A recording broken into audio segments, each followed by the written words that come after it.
Bom dia, boa tarde ou boa noite, conforme seja o horário que estejam me ouvindo.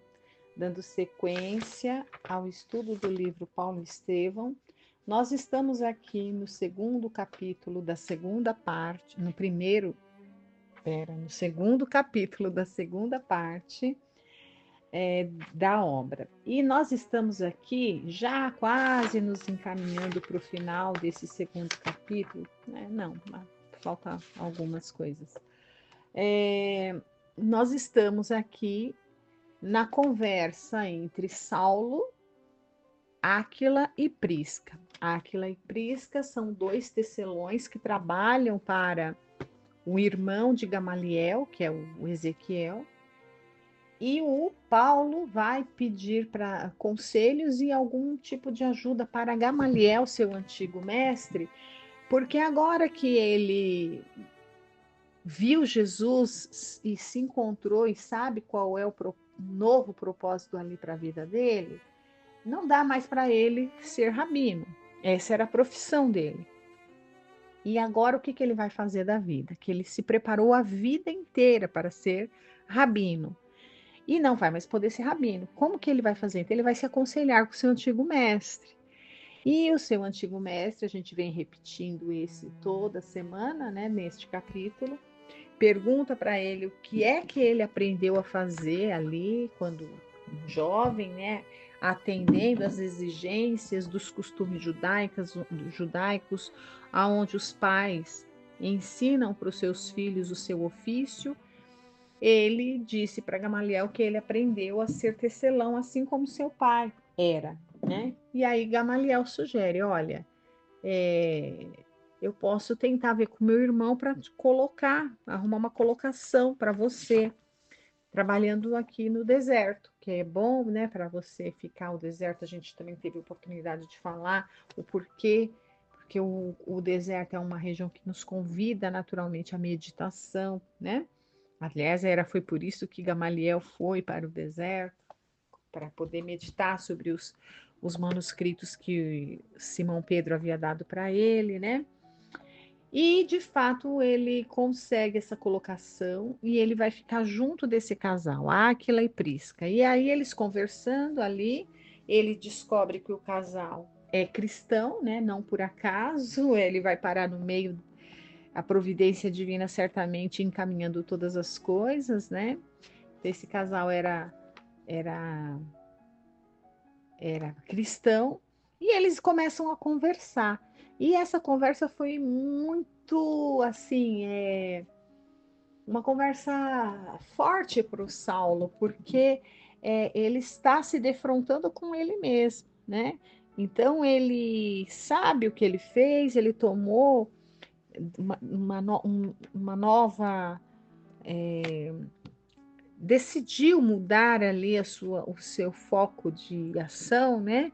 Percebeu que estava enganado esse tempo todo, que estava cego, digamos assim, tanto que ele literalmente ficou cego mesmo, até que Ananias restituiu-lhe a visão após ele se encontrar com Jesus, e ele decide mudar. Só que a gente sabe que o espírito após o arrependimento não basta se arrepender, né? E a gente aprende isso dentro da doutrina espírita, no livro dos Espíritos, tem uma questão que fala sobre isso. Não basta o arrependimento, é necessário fazer diferente daquele comportamento que a gente estava habituado a fazer. Ou seja, é necessário que haja uma transformação tal que nas nossas atitudes naturais a gente não faça mais aquelas coisas, aqueles mecanismos, aqueles automatismos que a gente fazia no equívoco. São automatismos, né? Comportamentos que a gente vai fazer automaticamente, mas reformados, transformados, modificados.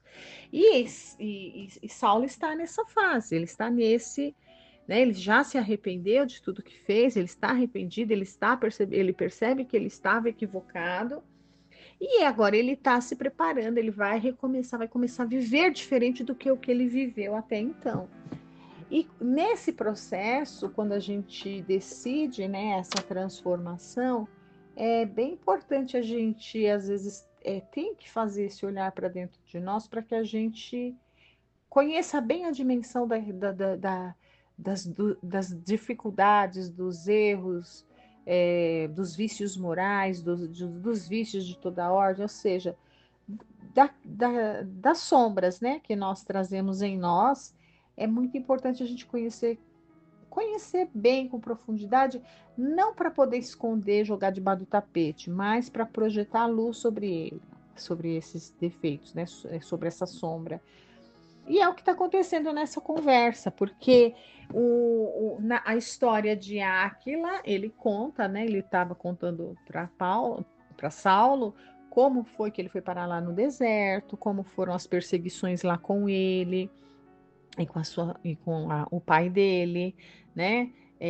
Então ele fala que quando o Saulo, né, o doutor da lei, o rabino, deflagra todas aquelas perseguições, é, na verdade, muitas pessoas inescrupulosas, inclusive soldados e a população mesmo ali, né, pessoas inescrupulosas e maldosas, se aproveitaram muito daquela, vamos dizer assim, chancela legal para poder sair perseguindo os cristãos, né? E foi assim que um conhecido lá do pai dele, que era invejoso, que tinha o desejo ali de adquirir um negócio, uma padaria do pai dele, quando soube que a família, porque o Áquila foi curado de uma doença, de um problema de saúde na Casa do Caminho, e o Áquila era muito afeiçoado à Casa do Caminho e frequentava as reuniões. O pai nem tanto. Mais uma pessoa invejosa viu aí uma oportunidade de incriminar o pai para poder ficar com os negócios, né? E o entregou. E aí eles estão nessa conversa dizendo que isso só acontecia por causa da obstinação do doutor de Tarso, né? De Saulo, ou seja, estava falando dele mesmo e ele não sabia. Então ele começou a ter a dimensão de tudo isso. E essa conversa vai ali. É, Inclusive, chega um ponto da conversa que eles falam: mas será possível que um homem tão educado, tão estudado, seria capaz, né, será que ele tinha ciência de todas essas crueldades, de todos esses desmandos, né, de todas essas injustiças que eram cometidas, né? E a Prisca fala: não, certamente não. Um homem assim, um homem comum, não sabia, não. Essas coisas eles faziam escondido. Inclusive, o próprio Simão Pedro falou bem dele e tudo mais. E aí isso reforça no Saulo a ideia, graças a Deus, né, que ele está ouvindo todas essas coisas e ninguém sabe que ele é Saulo, porque reforça nele que os cristãos são pessoas de fato diferentes. Eles não são hipócritas como os fariseus são, que pela frente é uma coisa e por trás fazem outra, que falam uma coisa, palavras doces, mas um coração pesado, impiedosos, né? E aí ele ouvindo que mesmo sendo perseguidos ali, né, eles teriam motivos para ficar falando mal, para xingar, para odiar, e no entanto isso não acontecia. Eles preferiam ali dar uma justificativa, né? Não, ele não sabia, né? Simão Pedro defendeu porque certamente ele não faz ideia, não é possível que ele soubesse o que ele estava fazendo. Então isso faz com que ele sinta, né? Vamos ver como é que ele se sente, porque o Áquila, né? Então assim, que era tanta crueldade e que aí eles estão falando isso e surge, né, essa possibilidade. Não é possível que ele sabia dessas crueldades. Não, imagina, né? E aí o Áquila faz uma pergunta que foi a que nós terminamos, assim, nós paramos nessa pergunta que eu vou repetir, né? E a Aquila pergunta para ele, né? olha só, continuando, olha, e você, Saulo, que pensas, né?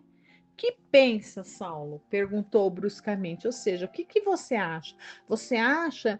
Porque, tá, e porque também, quando eles começaram a falar de Saulo, né, o doutor de Tarso, perguntaram para ele: você já ouviu falar? Conhece? Conheceste, né? Conhece? E ele vagamente só disse: conheço. Falou vagamente, mas não entrou em detalhes, não emitiu opinião nem nada. Quem está falando sobre o Saulo, né, sobre ele mesmo, sem saber que é ele, quem está falando é Áquila e Prisca, a sua esposa, relatando fatos e, ao mesmo tempo que relata todos os fatos, não fica julgando e muito menos condenando. Pelo contrário, tentam ali amenizar a situação, dizendo certamente ele não tinha ideia das crueldades que eram cometidas é, por conta dessa deflagração dele, né, de perseguição. E aí eles perguntam: e você? Você acha que ele sabia, que ele não sabia? Né? Então, essa é a pergunta de Áquila. E tu, Saulo, o que pensas? Perguntou bruscamente. Então, vamos continuando aqui, olha. Longe de saber com quem permutava as ideias mais íntimas, né? Ou seja, longe de imaginar que aquele ali com quem eles estavam conversando era o mesmo de quem eles estavam falando, é o mesmo Saulo, né? Então, não, é o contrário, gente. Olha só, eu tenho que reler, sempre tem que reler o finalzinho para lembrar. Na verdade, o Áquila já havia perguntado antes, né? Que a gente viu semana passada. E ele falou vagamente, né? Olha. E aí, olha, o ex-rabino compreendeu toda a justeza dos conceitos que estavam falando sobre ele mesmo, e somente agora tinha bastante largueza de vistas espirituais para avaliar a velha cegueira que lhe negrenejara a alma. Áquila tinha razão. Muitas vezes fora surdo às rogativas mais comovedoras. Invariavelmente mantinha decisões mais absurdas dos seus prepostos inconscientes. Recordava-se do próprio Joshaí. Quem é? Esse Joshaí aqui é aquele que era um invejoso que queria tomar posse queria ficar com a padaria do pai do Áquila, né? É, e fez toda uma trama ali, né? Denunciou falsamente o pai de Áquila como alguém que frequentava a casa do caminho, sendo que na verdade ele simpatizava, mas nem frequentava, assim, não era um seguidor, né? E foi injustamente ali preso, perdeu seus bens. E a conversa anterior foi: não, Saulo não sabia dessas coisas, né? Defendendo ele.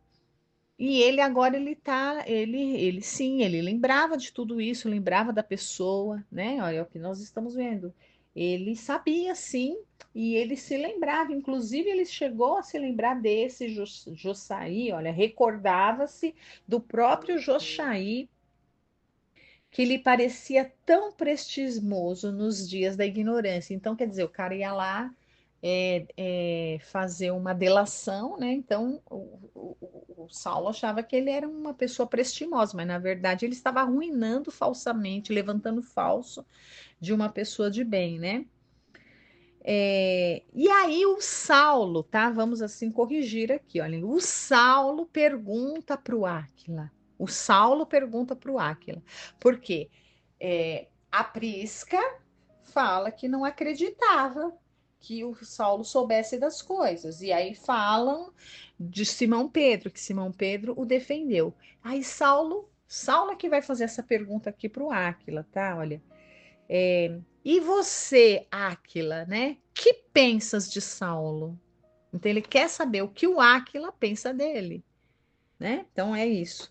Não é o não é o Áquila perguntando para o Saulo o que ele pensa de Saulo. Ele já havia perguntado na semana passada. Agora é Saulo perguntando para Áquila. E você, né, Áquila? O que você pensa de Saulo? perguntou bruscamente, ele perguntou ali de supetão, né? E olha, aí vamos lá, continuando então.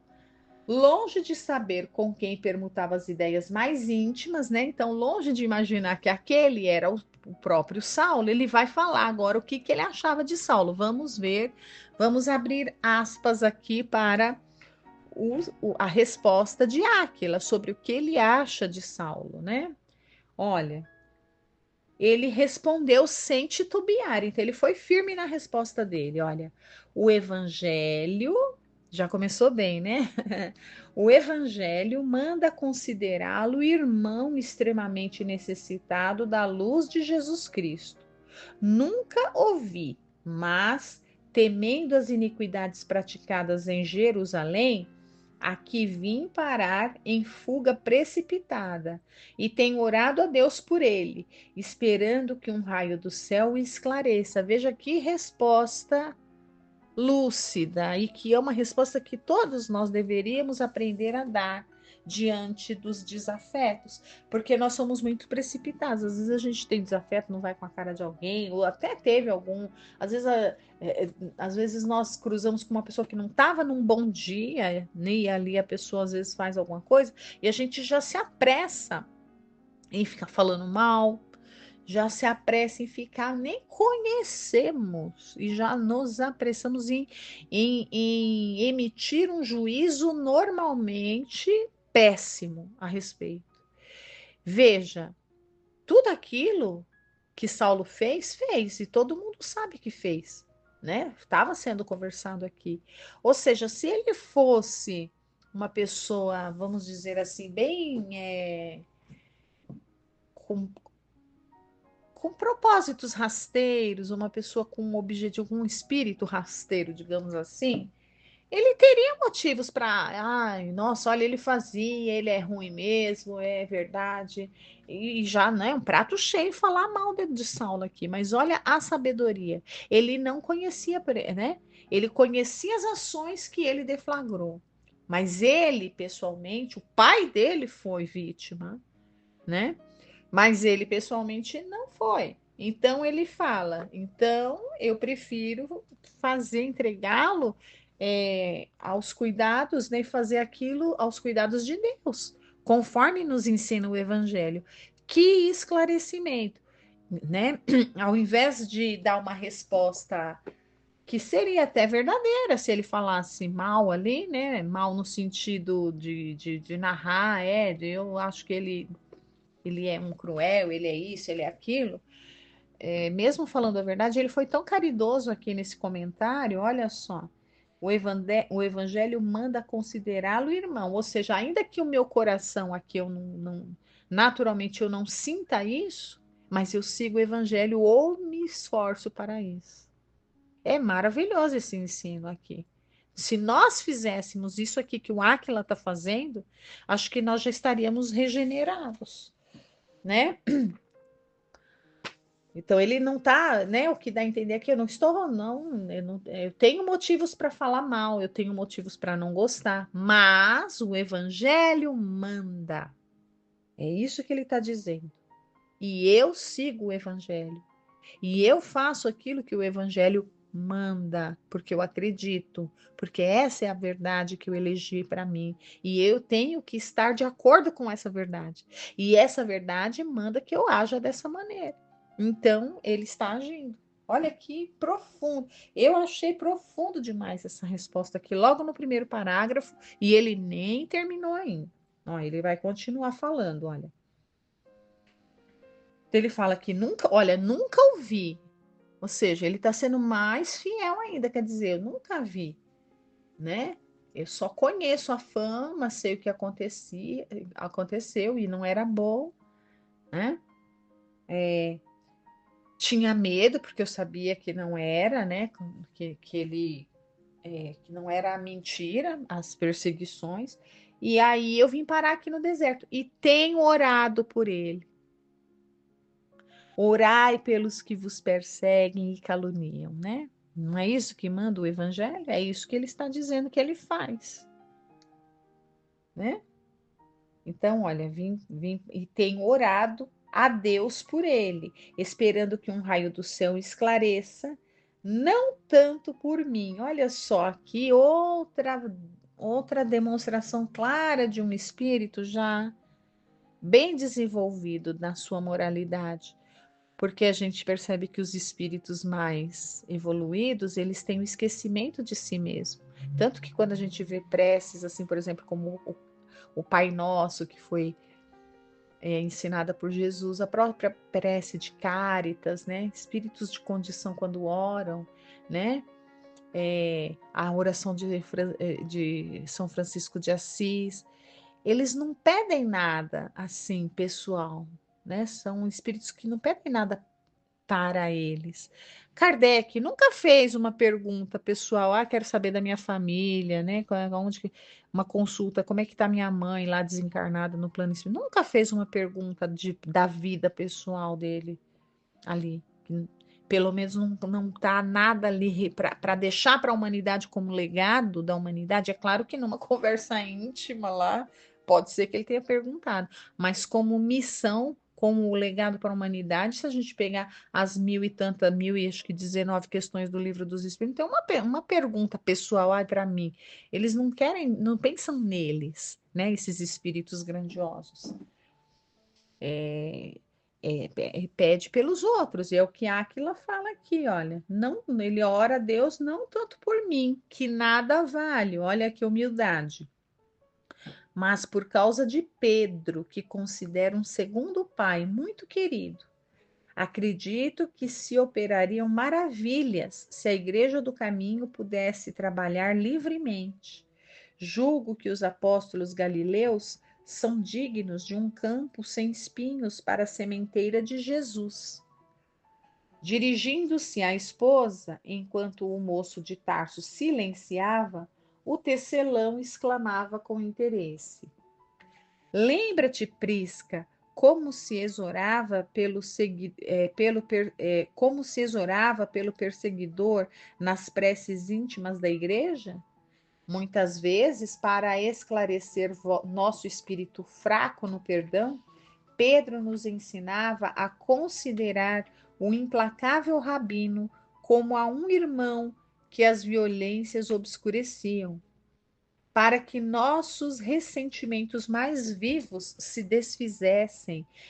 Historiava o seu passado, dizendo que também ele, por ignorância, chegara a negar o mestre mais de uma vez. Então, aqui, né, porque a gente sabe que Saulo é um contemporâneo ali de Jesus, quando ele, né, surge dentro dentro dos seguidores de Jesus, Jesus já havia sido crucificado, né? E por ocasião da crucificação de Jesus é que houve a negação de Pedro. Então, Pedro também é um espírito ali que tinha suas dificuldades, né? E ele reconhece que ele tinha suas dificuldades, assim como Saulo tem as dele. E é isso que ele está dizendo, que Pedro falava isso, né? Então, ou seja, Pedro fez aquilo, esse processo de reforma íntima, de autoconhecimento, que Saulo está fazendo aqui agora, né? Então ele pede lá, né? Então a Prisca e o Áquila estão conversando e lembrando que Simão Pedro, ao invés de ficar lá exaltando o ódio e a raiva de todos contra Saulo, não, pedia, vamos orar por ele, porque ele está cego, assim. E Pedro dizia, assim como eu também fui cego um dia, chegando a negar o mestre mais de uma vez, né? E aí ele continua falando, olha, que Pedro salientava nossas fraquezas humanas, induzia-nos a melhor compreensão. Certo dia chegou a declarar que toda a perseguição de Saulo era útil, porque nos levava a pensar em nossas próprias misérias, a fim de estarmos vigilantes nas responsabilidades com Jesus. Então veja que ele até acha que era é algo positivo para fazer com que eles tivessem aquela força de propósito junto a Jesus, né? O ex-discípulo de Gamaliel tinha os olhos úmidos E aí ele fala, olha, sem dúvida o famoso pescador de Cafarnaum é um dos grandes irmãos dos infelizes, murmurou convictamente, né? Tá falando de Simão Pedro. A palestra desviou-se para outros comentários depois da intervenção de Prisca nas derradeiras notas do assunto, revelando conhecer muitas mulheres de Jerusalém que, tendo marido e filhos encarcerados, pediam sinceramente a Jesus pela iluminação do célebre perseguidor do caminho. Em seguida, falaram do Evangelho. O manto de estrelas cobriu suas grandiosas esperanças, né? O manto de estrelas é o céu, e é o céu no deserto, né? Que dizem que é uma coisa assim maravilhosa. O manto de estrelas cobriu suas grandiosas esperanças, enquanto Saulo bebia a longos haustos a água pura da amizade sincera naquele novo mundo tão reduzido. Nessas palestras carinhosas e fraternais, os dias se foram passando rápidos. De quando em quando chegavam de Palmira reforços de abastecimentos e outros recursos. Porque eles estavam no meio do deserto, né? Os 3 habitantes do oásis silencioso entrelaçavam aspirações e pensamentos em torno do Evangelho de Jesus, o único livro de suas meditações naquelas paragens tão remotas. O ex-rabino modificara o próprio aspecto, ao contato direto das forças agressivas da natureza. É terrível, né? Assim, é terrível. É por isso que fala que eles têm um contato muito direto com Deus, porque não tem nada, né? É muito difícil a vida ali. Temperaturas altíssimas durante o dia, baixíssimas durante a noite, não tem uma vegetação, né? Não tem nada, nada, não tem nada, só tem areia. Você olha e não acaba nunca. Você anda, anda, anda e não acaba nunca. Então ali só diante do nada só resta uma coisa, Deus, né? Essa é a forma até como os judeus encaram o deserto, é para isso que eles gostam do deserto, que é para poder se conectar mais com Deus, né? Olha, a epiderme queimada pelo sol dava a impressão de um homem acostumado à inclemência do deserto. A barba crescida transformara-lhe o semblante. As mãos afeitas ao trato dos livros tornaram-se calosas e rudes. Entretanto, a solidão, olha, entretanto, tudo isso aqui, olha só, ele modificou, o corpo dele foi castigado no deserto, mas vamos ver o que aconteceu com o espírito dele, né? Espírito encarnado, a alma aqui, olha. Entretanto, a solidão, as disciplinas austeras, o tear laborioso lhe haviam enriquecido a alma de luz e serenidade. Os olhos calmos e profundos atestavam os novos valores do espírito. Entendera finalmente aquela paz desconhecida que Jesus desejara aos discípulos. Lembram? Lembram que ele ficava sem entender de onde vinha a serenidade e a paz de Estevão? Mesmo durante o apedrejamento, antes, durante, depois, imperturbável, ele ficava louco para saber, mas da onde vem isso? E ele não conseguia, né? Agora ele já tem. E ele nem começou ainda, vamos dizer assim, a. Eu nem sei qual é a palavra que usa, que eu ia falar expurgir, mas não sei se era o caso, porque ele é um missionário, né? Mas enfim, ele nem começou a sofrer ainda, como o Estevão sofreu e manteve essa serenidade. Ele teve aqui um sofrimento, mas é um sofrimento das forças da natureza ali no deserto, né? Que castiga mesmo, né? Mas ele conquistou é, essa paz desconhecida, né? Olha, sabia agora interpretar a dedicação de Pedro, a tranquilidade de Estevão no instante da morte ignominiosa, o fervor de Abigail, as virtudes morais dos frequentadores do caminho que perseguirem Jerusalém.